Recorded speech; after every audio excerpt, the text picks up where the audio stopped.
L'exposition Qui a peur des femmes photographes se décline en deux parties. La première au musée de l'Orangerie, et elle couvre la période 1839-1919. La seconde partie de l'exposition, consacrée aux femmes de l'entre-deux-guerres entre 1918 et 1945, est présentée au musée d'Orsay. Il nous est apparu qu'un immense pan de l'histoire de la photographie avait été pour partie méconnu, celui de la production photographique par les femmes. Il s'agit d'environ d'une centaine de femmes photographes qui sont mises à l'honneur, des femmes qui viennent de France, d'Allemagne, de Hongrie et qui ont chacune pour leur part contribué à l'extraordinaire richesse, créativité de la période en participant aux différents mouvements de l'avant-garde photographique, que ce soit le surréalisme, que ce soit la nouvelle objectivité, la nouvelle vision ou la street photography par exemple aux États-Unis.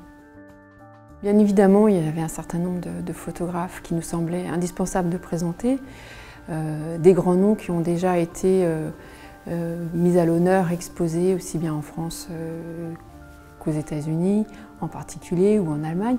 Mais il nous est évidemment aussi apparu qu'un grand nombre de ces femmes photographes avaient été peu étudiées, peu présentées, peu exposées.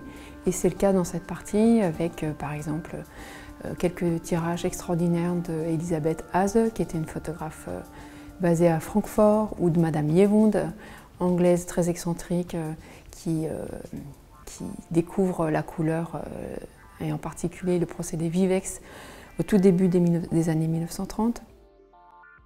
Une première section est consacrée au détournement des codes et présente les différentes manières qu'ont eues les femmes au sortir de la Première Guerre mondiale, différentes manières d'appréhender les genres dans lesquels elles étaient jusque-là cantonnées, comme le portrait, comme les natures mortes, comme le théâtre de l'intime.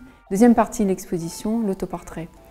Les femmes pratiquent peu manifestement l'autoportrait au XIXe siècle. En tout cas, rares sont les autoportraits qui ont survécu.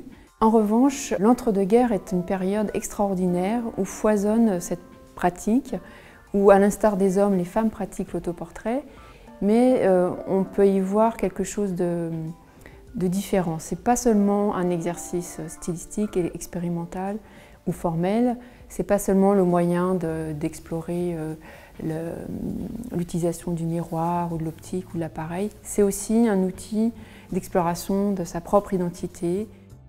La troisième partie de l'exposition, intitulée « À la conquête des marchés de l'image », montre comment les femmes, finalement, sortent du studio, s'emparent des territoires de l'universel masculin et embrassent tous les champs d'application de la photographie, aussi bien la mode, la publicité, le sport.